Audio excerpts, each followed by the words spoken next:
আমি বক্তব্য রাখতে দাঁড়ালাম। শুরুতেই পেহেলগামের গণহত্যায় যারা শিকার হয়েছেন আর যারা সীমান্তবর্তী এলাকায় সীমান্ত পারে গোলাগুলিতে আহত নিহত হয়েছেন তাদের প্রতি গভীর শোক প্রকাশ করতে চাই। সীমান্তবর্তী এলাকায় পুঁছ, রাজৌরি এবং উড়িতে যারা বাস করেন তাদের সবাইকে আমাদের সমবেদনা, আমাদের সহানুভূতি। আমরা জানি যে এই সদনে আমরা যতই তর্ক করি, যতই বা আলোচনা করি, সেই নিরীহ প্রাণ আর ফিরবে না।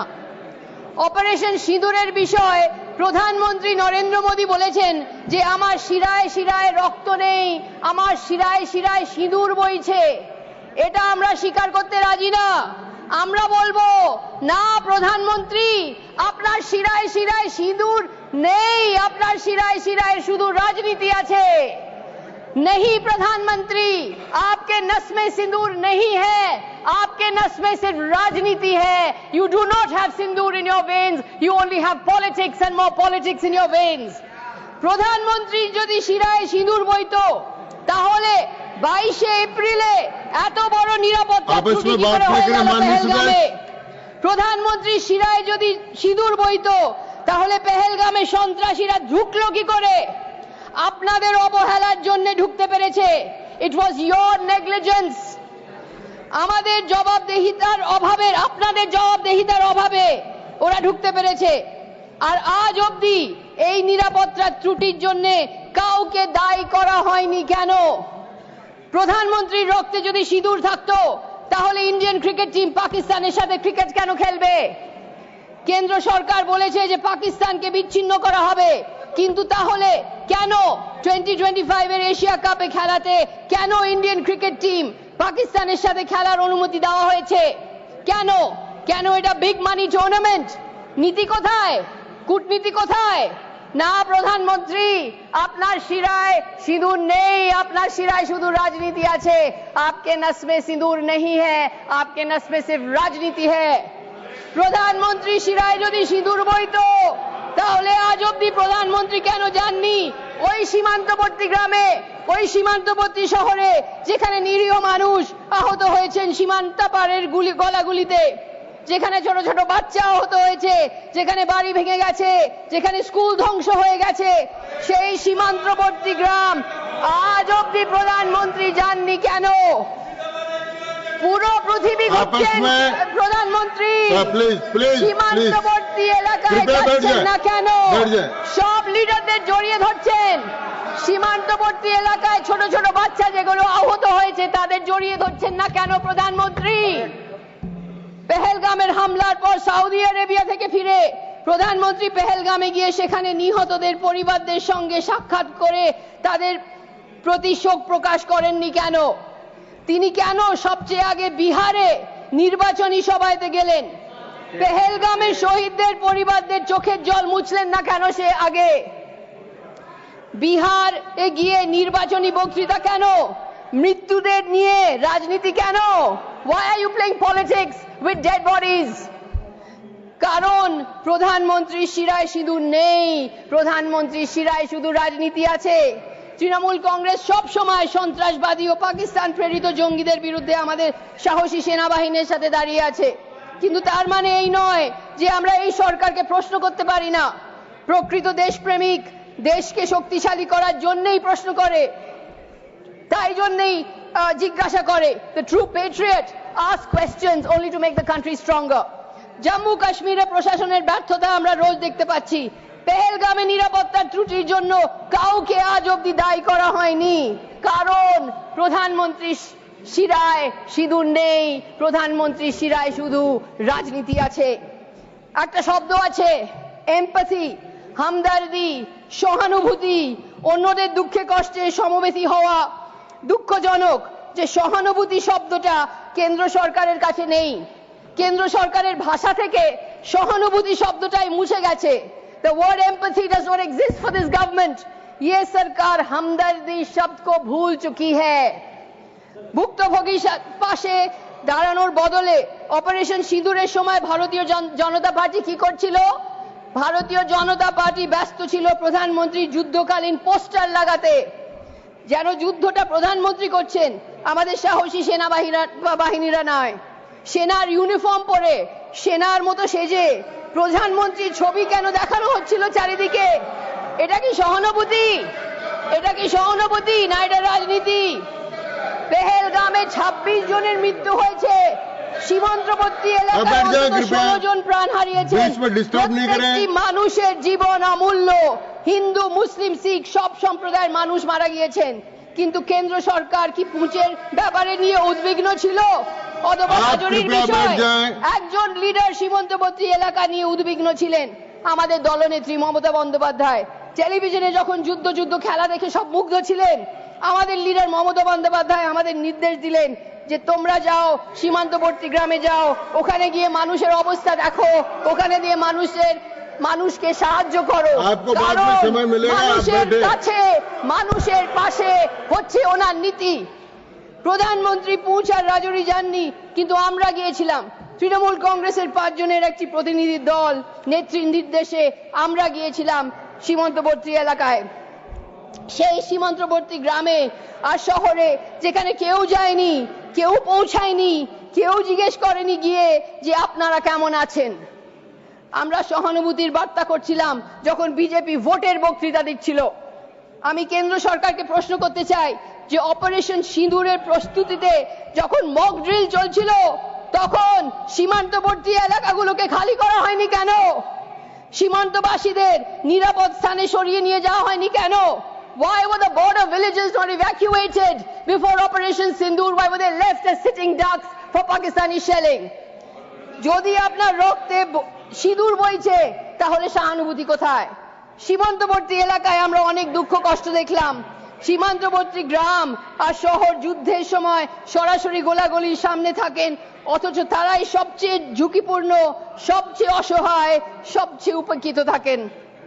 অপারেশন সিঁদুর সময় আন্তঃসীমান্ত শেলিং এ এই 16 জন নিহত হয়েছেন আর 88 জন আহত হয়েছেন। পুঁচ শহরে পৌঁছিয়ে আমরা ঠাকুর পরিবারের বাড়িতে গিয়েছিলাম। যখন তারা রাত্রিরে ঘুমিয়েছিলেন, একটা বিরাট শেল ছাদ ভেঙে তাদের শোয়ার ঘরে এসে পড়ে আর পুরো ঘরকে ছিন্ন ভিন্ন করে দেয়। আমরা অমরজিৎ সিং এর পরিবারের সাথে দেখা করলাম। অমরজিৎ সিং স্প্লিন্টারের শিকার হয়েছিলেন। রক্তাক্ত অবস্থায় তাকে পুঁচ ডিস্ট্রিক্ট হাসপাতালে নিয়ে যাওয়া হয়, কিন্তু হাসপাতাল তাকে চিকিৎসা পরিবেশা দিতে পারেনি।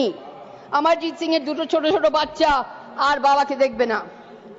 আমরা স্কুলে গিয়েছিলাম, একটা খ্রিস্টান স্কুল, যেখানে একই স্কুলে পড়ুয়া যমজ ভাই বোন উরফা ফাতিমা আর জেন আলী গোলার আঘাতে নিজের বাড়িতে মারা যায়। আর একজন আহত ছাত্র, তার হাত কেটে ফেলে দিতে হয়েছে কারণ সে আহত ছিল। 14 বয়সী বাচ্চারা মৃত, আহত। 14 বয়সী বাচ্চারা মৃত, আহত। আমরা জানলাম যে পুঁচের একজন জনপ্রিয় মাস্টার মশাই কারি মোহাম্মদ ইকবাল গোলার আঘাতে প্রাণ হারিয়েছেন। গদি মিডিয়া কারি মোহাম্মদ ইকবালকে সন্ত্রাসবাদী বলে চিহ্নিত করে আর ফেক নিউজ ছড়ায় যে তিনি পাকিস্তানে মারা গেছেন। হিন্দু, মুসলিম, শিখ সব আহত হয়েছেন সীমান্তবর্তী এলাকায়। নিরাপত্তাহীন সীমান্তবর্তী এলাকায় সব সম্প্রদায়ের মানুষ পাকিস্তানের গোলাবর্ষণের শিকার হয়েছেন। তবুও এই সরকার আর এই সরকারের সমর্থক সব সময় হিন্দু মুসলিম, হিন্দু মুসলিম, হিন্দু মুসলিম করছে। এখানে মিডিয়া নিয়ে এটা আমি কিছু বলতে চাই। একজন সাংবাদিক হিসেবে আমি গভীরভাবে দুঃখিত এবং ক্ষুব্ধ যেভাবে এই সরকার মিডিয়াকে নিয়ন্ত্রণ করে ফেক নিউজ ছড়াতে চেষ্টা করছে। যুদ্ধের সময় ফেক নিউজ ছড়ানো একটা অপরাধ। যুদ্ধের সময় মিথ্যে কথা বলা নাগরিকদের প্রতি অন্যায়। দেশের নীতিবাক্য হচ্ছে সত্যমেব জয়তে, সত্যমেব জয়তে, সত্য কা বিজয়, সত্য সবচেয়ে উপরে। কিন্তু এই সরকার সত্যর পালন করে না। এই সরকার সত্যমেব জয়তের পালন করে না। প্রধানমন্ত্রী কোনো প্রশ্ন নেবেন না, সাংবাদিক সম্মেলন করবেন না, দেশকে সত্যি কথা বলবেন না, বরং মিডিয়ার মাধ্যমে মিথ্যে প্রচার হবে। একটি দেশপ্রেমী সরকার সর্বপ্রথমে সত্য বলবে, সত্য বলে জনগণের আস্থা অর্জন করবে। যদি আপনার শিরায় সিঁদুর চলে, তাহলে আপনারা সত্যকে ভয় পান কেন? পুঁচ থেকে আমরা রাজৌরি গিয়েছিলাম। রাজৌরিতে একজন জেলা অধিকর্তা রাজকুমার থাপা নিজের বাড়িতে গোলার আঘাতে মারা যান। রাজৌরি ডিস্ট্রিক্ট হসপিটালে 16 বয়সী রাফিয়াকে দেখলাম আমরা। রাফিয়ার পায়ে ভীষণ চোট লেগেছে। কেঁদে কেঁদে আমাকে রাফিয়া জিজ্ঞেস করলো, দিদি আমি কি হাঁটবো, আমি কি আবার দৌড়াবো? অনেক প্রশ্ন আছে। সীমান্তবর্তী এলাকায় ঠিকমতো নিরাপত্তার ব্যবস্থা নেই কেন? সীমান্তবর্তী এলাকায় ভালো হাসপাতাল নেই কেন? সীমান্তবর্তী বাড়িগুলোর মধ্যে বাংকার বানানো হয়নি কেন? কেন্দ্র সরকার সীমান্তবর্তী এলাকার দায়বদ্ধতা নিচ্ছে না কেন? Why is the central government not taking responsibility for the safety and security of the border villages? What is it doing about the border villages? আপনারা শুধু পোস্টার ছাপছেন, কিন্তু আমরা পুঁচ আর রাজৌরির বাস্তব অবস্থা দেখে এসেছি, যেখানে মানুষকে নিজের ভাগ্যের ওপরে ছেড়ে দেওয়া হয়েছে। তাদের একটাই প্রয়োজন ছিল, দ্য হিলিং টাচ, যেটা এই সরকারের পক্ষ থেকে একেবারে অনুপস্থিত ছিল। You have been unable to provide the healing touch. আপনারা এই জন্যই হিলিং টাচ দিতে পারছেন না, কারণ আপনাদের শিরায় তো সিঁদুর নেই, আপনাদের শিরায় শুধু রাজনীতি বইছে, শুধু রাজনীতির খেলা আপনারা করতে চান। পেহেলগাম একটা বড় নিরাপত্তার ব্যর্থতা ছিল, মাফ করা যায় না। পেহেলগামে বাইসারান মাঠ, যেখানে সন্ত্রাসী হামলাটা হয়েছে, একটি গুরুত্বপূর্ণ পর্যটন এলাকা, যেখানে প্রতিদিন হাজার হাজার মানুষ যাচ্ছে, সেই মাঠকে রক্ষা করা হয়নি কেন? বাইসারান মাঠে ফোর্স ছিল না কেন? কেন্দ্র সরকার বলেনি, বরং স্বরাষ্ট্রমন্ত্রী সর্বদলীয় বৈঠককে বলেছেন যে প্রশাসনের জানাই ছিল না যে বাইসারান মাঠে পর্যটক রয়েছেন, তারা নাকি পুলিশের অনুমতি ছাড়া ওখানে গিয়েছিলেন। কিন্তু সত্য হচ্ছে এই যে বাইসারান মাঠে যাওয়ার জন্য কোনোদিন পুলিশের অনুমতি কোনো প্রয়োজনে হয় না, পুলিশের পারমিশন দরকার হয় না। কিন্তু স্বরাষ্ট্রমন্ত্রী বলছেন যে পুলিশের অনুমতি চাই, এটা সত্য না। জবাবদিহিতা কোথায়? দায়বদ্ধতা কোথায়? আরো কত দায়িত্বহীনতা আর জবাবদিহির অভাব সম্ভব? Can there be a more shocking and complete abdication of all responsibility and accountability on the part of the central government, which lacks empathy, which lacks accountability, which lacks responsibility, which cannot take responsibility that 26 innocents have died on its watch? কাশ্মীরের নিরাপত্তা সরাসরি কেন্দ্রের অধীনে, এবং এই নিরাপত্তার ভ্রান্তির জন্য সম্পূর্ণ দায়ভার কেন্দ্রের। প্রশ্ন হলো, কতদিন স্বরাষ্ট্রমন্ত্রী দায়িত্বটা এড়িয়ে যাবেন? কাশ্মীরের লেফটেন্যান্ট গভর্নর, যিনি নিজেকে কাশ্মীরের শাসক মনে করেন, পদত্যাগ করার প্রস্তাব দিচ্ছেন না কেন? কাশ্মীর এলজি পদত্যাগ দিচ্ছেন না কেন? স্বরাষ্ট্রমন্ত্রী পদত্যাগ দিচ্ছেন না কেন? Any self-respecting Home Minister and the Lieutenant Governor of Kashmir would have resigned by now. কিন্তু কেন্দ্র সরকার সব সময় ভুল প্রচার করে যে কাশ্মীর স্বাভাবিক হয়েছে, কাশ্মীর স্বাভাবিক হয়েছে, কাশ্মীরে সবকিছু স্বাভাবিক। যে কোনো খবর যে এরকম মিথ্যে প্রচার করে কোনো খবর ছিল না যে অসত্য, এরকম অসত্য বলে যে কাশ্মীর স্বাভাবিক বলে, এই জন্যেই জানতেন না যে বাইসারান মাঠে এরকম একটা মস্ত বড় আক্রমণ হবে। প্রশাসন ফেল, গুপ্ত সংস্থা ফেল। কাশ্মীর কি স্বাভাবিক হয়েছে? কাশ্মীর কি স্বাভাবিক? এর জবাব হচ্ছে না, a big no। 2018-তে 228টা সন্ত্রাসী হামলা হয়েছে, 2019-এ 150-র ওপরে সন্ত্রাসী হামলা হয়েছে, 2020-তে 100-র ওপরে সন্ত্রাসী হামলা হয়েছে, 2021-এ 100-র ওপরে সন্ত্রাসী হামলা হয়েছে, 2022-এ 100-র ওপরে সন্ত্রাসী হামলা হয়েছে, 2023-এ 50-এর ওপর সন্ত্রাসী হামলা হয়েছে। ক্রমাগত সন্ত্রাসী হামলা হয়ে যাচ্ছে কাশ্মীরে, আর এদিকে কেন্দ্র সরকার বলছে সব স্বাভাবিক আছে, সব স্বাভাবিক আছে। সেনাবাহিনী মারা যাচ্ছেন, 2018-তে 91 জওয়ান মারা গেছেন, 2019-এ 80 জওয়ান মারা গেছেন, 2020-তে 63 জওয়ান মারা গেছেন। জম্মু অ্যান্ড কাশ্মীর যদি স্বাভাবিক রইতো তাহলে এতগুলো সন্ত্রাসী হামলা হচ্ছে কেন? আর কাশ্মীরি পণ্ডিতরা কাশ্মীর ফেরত যেতে ভয় করছেন কেন? সরকার বারবার বলছেন নয়া কাশ্মীর, হাম নয়া কাশ্মীর বানায়া। আপনারা যদি নয়া কাশ্মীরের কৃতিত্ব চান, তাহলে পেহেলগামে যারা মারা গেছেন তাদের দায়িত্ব আপনাদের নিতে হবে। এই সরকার 2019-এ জম্মু অ্যান্ড কাশ্মীর রাজ্যের স্বায়ত্তশাসন প্রত্যাহার করে দিয়েছে, এই দাবিতে যে এটা করে শান্তি ও সমৃদ্ধি আসবে। ইলেকশনের আগে প্রধানমন্ত্রী প্রতিশ্রুতি করেছিলেন যে জম্মু অ্যান্ড কাশ্মীরকে স্বায়ত্তশাসন ফিরিয়ে দেবেন, কিন্তু এটা এখনো করেননি। এই সরকারের জন্য কাশ্মীর শুধু এক ভূমির টুকরো, কিন্তু পেহেলগাম কাণ্ডর পরে কাশ্মীরিরা নিজে সব রাস্তায় নেমেছিলেন সন্ত্রাসবাদীদের বিরুদ্ধে প্রতিবাদ করতে। কিন্তু আপনাদের চিয়ার লিডার আর আপনাদের যে মিডিয়া সেল সবসময় কাশ্মীরদের অনেক রকমের নাম করে চিহ্নিত করেন। আপনারা স্বীকার করতে চান না যে কাশ্মীর হয়েছে ভারতের বহুধর্মীয় বহু সাংস্কৃতিক পরিচয়ের কেন্দ্রবিন্দু।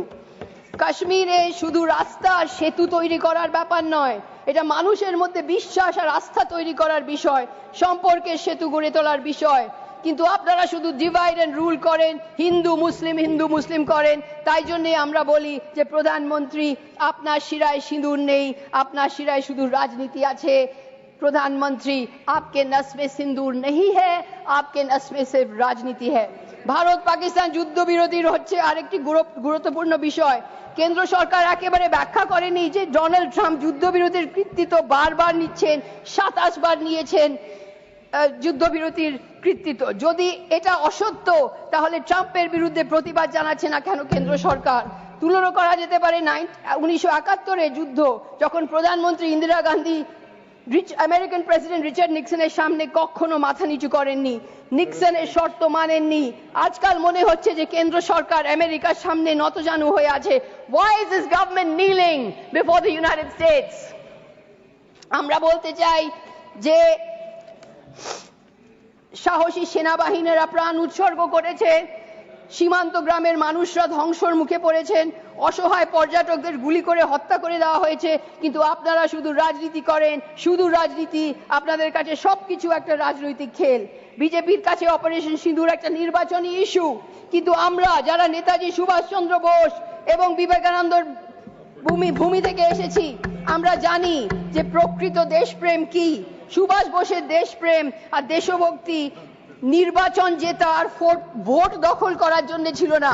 সুভাষ বোসের দেশভক্তি দেশকে শক্ত করার জন্য ছিল, দেশের ঐক্য বাড়িয়ে রাখার জন্য ছিল।